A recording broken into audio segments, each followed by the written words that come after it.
যিটো বিষয়ৰ পৰা মই দূৰত থাকিব বিচাৰোঁ পাকে পকাৰে ঘূৰি পকি গৈ কেনেকৈ জানো সেই বিষয়টোতে সোমাই পৰোঁ ভাবিয়ে নাপাওঁ বিষয়টো হৈছে সমালোচনা কিন্তু বৰ্তমান সময়ত বেলেগে মুখ লৈ কৰা সমালোচনাবোৰত ইমান চিন্তা নহয় ইমান টেনচন নলওঁ টেনচনটো কিহত বেছিকৈ লওঁ জানেনে এই ৰুটিখন গোলকৈ বেলাত নিজে বেলি বনাই আৰামছে খাই দিব পাৰোঁ কিন্তু বেলেগক খাবলৈ দিবলৈ মোৰ ভয় লাগে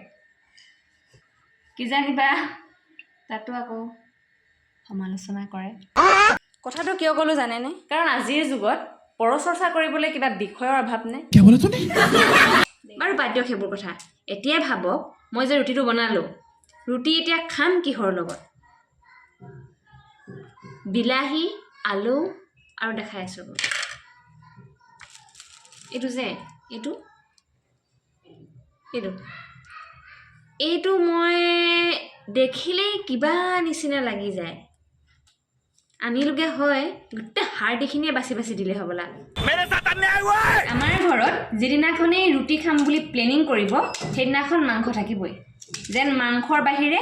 ৰুটিৰ লগত বেলেগ চব্জি নেখায়হে তেনেকেই ভাবে না কি না এতিয়া ঘৰত খোৱা অভ্যাসটো আছে যেতিয়া ইয়াতো মই ৰুটি বনাইছোঁ যেতিয়া মাংস কিয় নানিম কেৰাহীত যে তেলখিনি দি অকণমান সময় ৰ'ব লাগে সিমানখিনি সময় ৰৈ দিয়া মোৰ ধৈৰ্য নাই জানেনে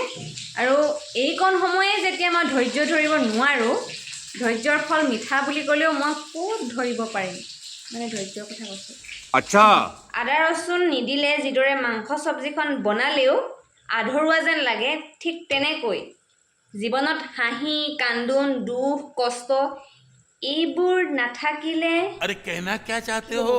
लेकिन एक सेकंड এফালে খাবলৈ হৈ গ'ল ধোঁৱা ওলাই আছে দেখিছে নহয়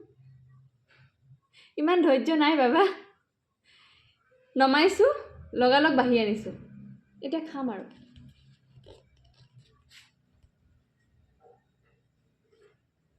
গৰম হৈ আছে দেই